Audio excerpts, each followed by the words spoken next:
What's going on, guys? Welcome back to another GGF video, and today I'll be taking a quick look at the ASUS X Noctua 5080 GPU. So I wouldn't say recently, I would say probably a year or so ago, I did the Noctua theme build based on the 4080 Noctua. If I open this up like that, we can get a good look inside this system. So ASUS sent me this to do another sick build with this card. So I'll quickly open up so you're not just staring at a box. Haven't even opened it up yet. This isn't going to be like a full review, going into thermals, going into testing. If you want to see something similar in terms of thermals, head over to DeBauer. He recently did some content on this card. He compared things like how the fans, the cooler performed in comparison to something like the Astral. I've got an Astral cooler here. I've got another 4080 Super Noctua, which was the same basically as the non-Super 4080, so we can compare some of the sizes. So the Noctua version is very similar to the 5080 Tough. I'll just quickly open this. Always very noisy when I remove the anti-static. Anything else in there? Anti-sag little thingamajig there, which you may actually need. All right, let me move that. I'm probably going to have to take this peel off. Let me quickly do this. All right, basically 2 minutes of peel right there. That just went on forever. And that one didn't even pull that one off. It was wrapped really, really well. I won't pull off the one on the ports because that'll just rip out all those connectors. That won't really affect anything. So yeah, pretty much I'll go over the card quickly. The aesthetics, obviously it's gonna have the Noctua 3 120mm fans. They are the NFA 1225G2, the newer ones. Then I'll talk about something about the future build for this. Obviously, this was done on the 4080 over here. Very clean looking build. Mind the sticker there, the built by GGF, because this was at an event last year. I just haven't taken that off. I normally do a little sticker somewhere on the builds just to show who made it.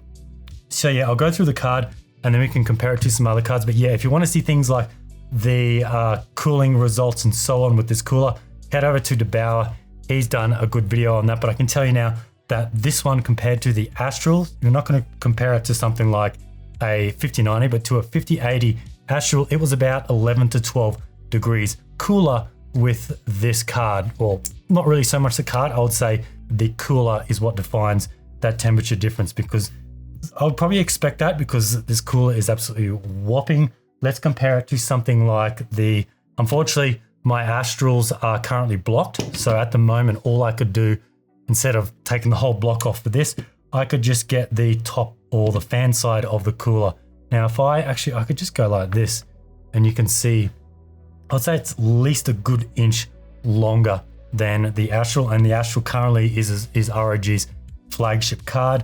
And you can see it is quite a bit longer there. So I don't want to spend too much time on the Astral because this card is aimed, I wouldn't say aimed, but it's based more off the Tough specs than the Astral specs for the PCB. So when I mean that, I mean it's got I think it does have an exact same PCB as the Tough 5080. So if you did want to water block it, if there's a block for the Tough, you could get away with that. But in saying that, I probably would not buy this card to then throw a water block on. If you did want a 5080 to water block, go with the Tough if a company is releasing a block for the Tough. So when I do this build, obviously I am going to keep it like this. I'll keep it air cooled. I'll try and theme it as much as I can, just so we can get those Noctua aesthetics. And there will always be those comments saying it was a bit of a waste just to water cool the CPU, but only few builds I do where it's something like a Pro GPU, a really significant air cooled GPU, I will keep it air cooled and I'll water cool the rest. Now let's move over to what it looks like compared to all the size comparison to a 4080. This is a 4080 Super, but the 4080 was exactly the same size, which is this one in here. Now you might be wondering, why is this one all black? Well, I was sent this one.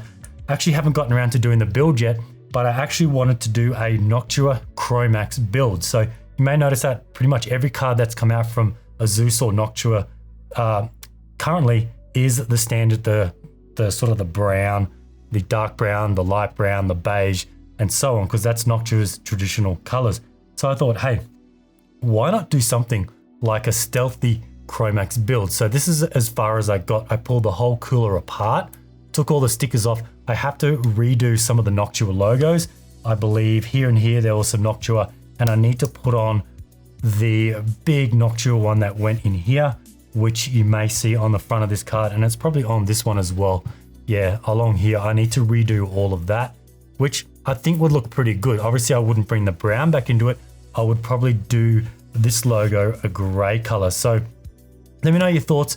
Should I continue doing that? I know it's going to be old 4080 Super, but you'll get the idea on what something like a Chromax, because it's the real stealthy black and gray, and I just think this looks really, really nice and clean. Obviously, in this case, it's not really going to match because I theme the rest of it, but if I had something like an all black chassis, dark gray or black tubing, black coolant, something like that, it would look really sick. But moving back onto this one, we can just see the size difference there. It's basically one whole fan larger again, because these are still 120s. These are 120s, these are the newer version, but this one has the extra one, and it makes it that little bit longer. In terms of width, I would say they're pretty much the same, but it is a chunky card. Like, let me get this. Once I compare this, I'll stand it up so we can see what it actually looks like. There, and then if I bring this one up here like that, I would say this is at least a 4-slot card. So if you are going to run this, you need to make sure you do have the room for it.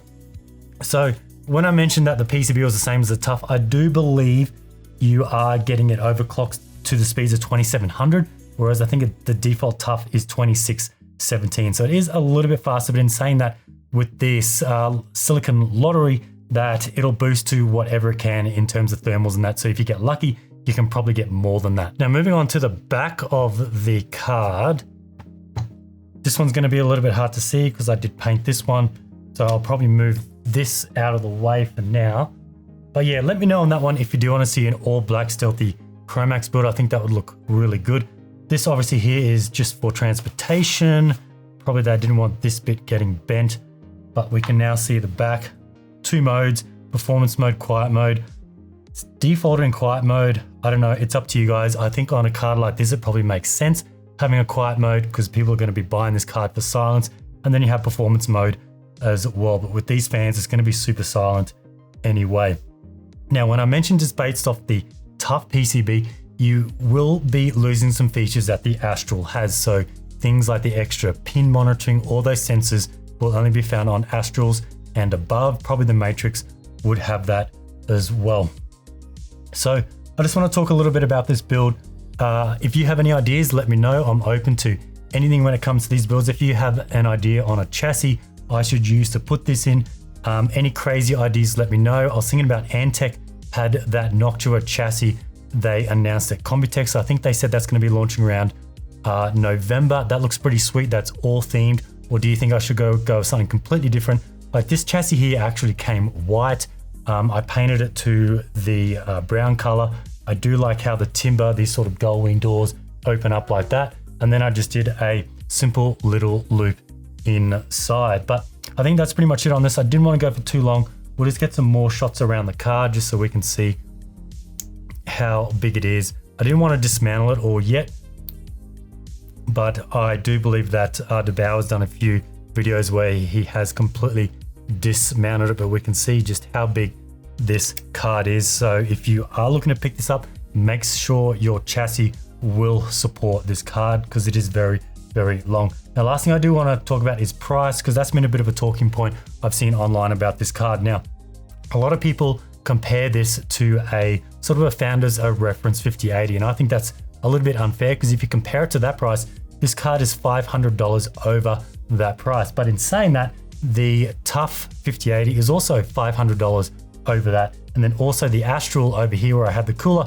that is about $700 over the standard FE. So I think if I was to compare this, I would want to compare it to something in its same class, so from other brands or so on, because I don't think you can get something of this size, the features this has, for the same price as what an FE is going for. So this card is launching, or it has launched at around $1599.